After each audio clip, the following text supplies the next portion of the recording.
What is up, Watch fam? Happy Monday, and welcome to this week's episode of Rant TNH. I am Christian from Theo and Harris. And I'm Anna from Theo and Harris. And today we're going to be diving into some of the most important presidents and the interesting watches that they wore. So let's do it. Yeah. All right, before we jump into today's conversation, what are you wearing, Anna? Today I'm wearing a gorgeous Omega Seamaster 30. It has a yellow gold case and some beautiful patina on the dial. And I think it's still available in the Theo and Harris Watch Shop, right? I think it's one of the only two solid yellow gold vintage Omegas in the watch shop still. And even if it's not, we have so many vintage Omegas. We love vintage Omega at Theo and Harris. There's so many cool, unique examples. You know, they each have their little things that make them special. It was the first. It was the first model of watch that I ever really noticed and probably fell in love with. That tied neck and neck with the Rolex GMT Master. My grandpa had an Omega Seamaster that I saw when I was a kid, and I fell in love with it. Little did I know, and I would soon find out in the future, that they made so many different variations, and the history is endless, and the quality pretty much so uncompromising. I'm wearing another brand that I am super passionate about, a Cartier Santos Dumont, one of the most beautiful and refined watches ever. I mean, look how thin that watch is. It's an ultra thin movement. One of my favorite watches ever. You know, again, also available in the Theo and Harris Watch Shop. We are, as watch geeks, so freaking lucky to have the shop because we get to wear anything whenever we want. I mean, these are not watches that we could afford, regularly. It's certainly I couldn't. I'm drowning in money.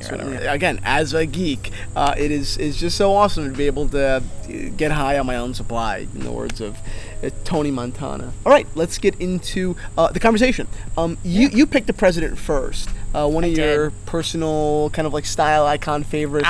Who was everyone's personal style icon. I mean, it's JFK. John Fitzgerald Kennedy. Big surprise. Yep. I mean, Jack Kennedy was and is a magnet. I mean, people are so drawn to him, always looking at his style and what he was wearing and how he was portraying himself. Well, I remember you took a class in college that was analyzing the Kennedy-Nixon debate. I did that for a project. Did you? Yeah. So tell me about that. So I took an American journalism class, and we had to look at one specific moment in history and how it was portrayed across mediums, and the first televised presidential debate was Nixon versus JFK, and people, ended up assuming that, concluding that if that debate wasn't televised, it wouldn't have been JFK. But because it was, or it might not have been, but because it wasn't, he was wearing a blue suit. But he looked cool, right? He looked cool. He was young. Whereas he was beautiful. Nixon was sweating. He was beautiful. Well, so he was wearing a blue suit. He stood out. Nixon was wearing, on a gray background, a gray suit. He looked ill. People said he looked sick. I couldn't even look at him. He was sweating because he was nervous. But there's JFK. He knows he's gorgeous. He's charming. Blah blah blah. So I think from that moment on, he was just looked at as like, oh, he's this young, affluent, charming man, blah blah. So everyone. Affluent is an understatement. The dude was amazing. I mean, he was a wealthy guy. He was very intelligent. I mean, he was a veteran. He sailed on the weekend. He came from one of the most powerful American families ever, and everything he wore was cool. So, what watch did he wear? He wore what is now vintage Omega. It had a yellow gold case, and I think it was in the DeVille line, and it was actually a tank. Okay. Kind of reminiscent of the Cartier. Exactly. Yeah, I remember for a while thinking he wore a Cartier, which his wife, Jackie, actually did wear. Jackie had a Cartier tank, A real small one, a watch that actually came up for auction last year. And Kim Kardashian bought it for like $380,000.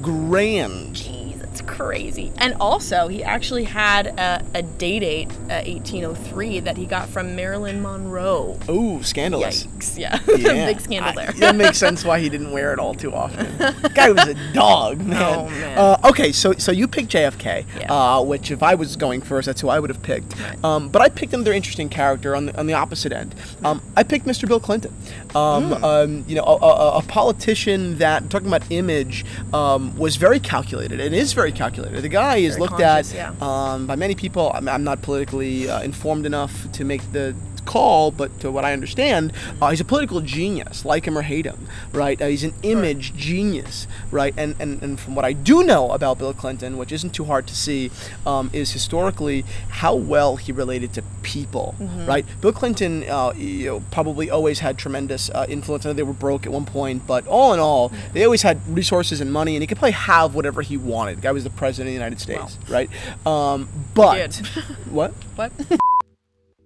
Guy was the president of the United States, right? But instead of wearing some of the watches that he wears today, which are from expensive brands like Panerai or Blancpain, etc., he chose to wear, I believe it was a Casio digital watch, a $7 black plastic watch, which to me, one, fit in with his kind of real, everyman persona, man of the people kind of thing, which he also did when he would play the saxophone and wear the sunglasses, very approachable, very, Also charming in his own way. Really charming, but relatable, you know. I've got a record in the past in saying I'm not that big of a fan of that. I don't. Again, I'm not a political historian, but to me, it's one of the modern defining moments when politics became a little bit dishonest. And I know that I'm being superficial, and politics are way more dishonest than Bill Clinton running a Casio, for God's sakes. But as a watch geek, I look at that as a very important moment. Bill Clinton, and we could say this almost empirically, given that he has worn very expensive watches since he's left office, that he probably wanted to wear other things during presidency and during his election, and he chose to wear something that was very plotted, something that was very approachable. That bothers me. It's a little dishonest. It's a little, if he was in fact a wolf, which I'm certainly not saying, I have no idea, it would be kind of a wolf in sheep's clothing kind of thing. Completely. Again, I have no political judgment on Bill Clinton. It's not my place. It's nothing to do with this conversation. But given the fact that he does wear expensive watches now and wore a cheap watch then, it's a little deceiving. But moving on to the third president. Something very interesting, right? I love this one. This one makes me really happy. It strikes a chord, and a very emotional chord. This one is George H.W. Bush, and he actually had a Patek 5039J, which is a Calatrava perpetual calendar. Okay. And it actually was gifted to him from a friend, and it has a special inscription, which I thought was really cool. It's for his 100th birthday, which actually isn't until 2024. Isn't that awesome? That's the coolest thing ever. I mean, come on. Not only is just the watch the coolest thing ever. Well, yeah, it's a Calatrava perpetual. I mean, if you're going Patek. It's an ultra thin yellow gold, Patek Philippe perpetual. Doesn't really get cooler. No. But you're right. It's like oddly emotional. It's kind of weird. Jeez. You're right. I know HW has been ill in the past, and who knows if he'll make it for the next 6 years. And I think it's, I don't know who gave it to him, but what a gift. Put the money aside. Put the whatever dollar, I don't even know how much money that watch is, aside. To give an old man, and again, I don't know anything about George H.W.'s presidency, I really don't, so please don't make a whole big thing out of this in the comment section. Just look at this as an old man who's worked real hard, right? Like, think about my grandpa, right? To give an old man who's worked real hard a gift that says, not you're going to make it to 100, but a gift that says so presumptuously, this is in celebration of your birthday 8 years from now. Like, salud. You know what I mean? Like, that, and who knows if they make it. But the point is, it's empowering, and it's kind of celebratory, and it's a good one. Yeah, it's beautiful. All right, my last pick is a quick one. Barack Obama's Rolex Cellini, which he started wearing once he left office. I believe he didn't, I don't know this for a fact, I'm saying this just really with no foundation. I'm saying I believe he got this once he left office. I would assume it was a sort of a gift once he left.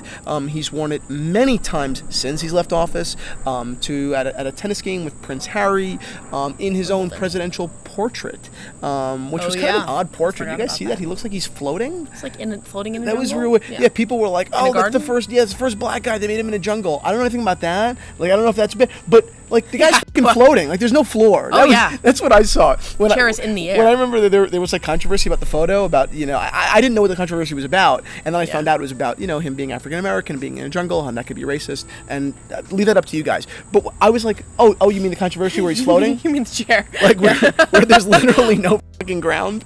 But that aside, he wears a white gold Rolex Cellini, a very nice watch, a watch that to me says that he is a watch aficionado, that he has taste. It's not a common watch. It's a watch that probably requires a little bit more digging and due diligence.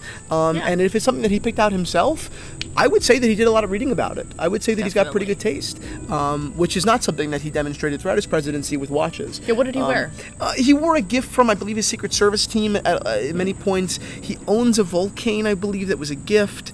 He owns a couple of watches, Okay. but really nothing he wore during his presidency. But the Rolex Cellini is the important watch that, in my mind, is assigned with President Barack Obama. But that's it. 4 important presidents, 4 important watches. Thank you so much for sitting down with me. I had a blast. For you guys, if you are looking for a vintage watch from Rolex, Omega, Tudor, so many other brands, check out the watch shop at theoandharris.com. And if you like this video, make sure to hit the like button and subscribe to this channel.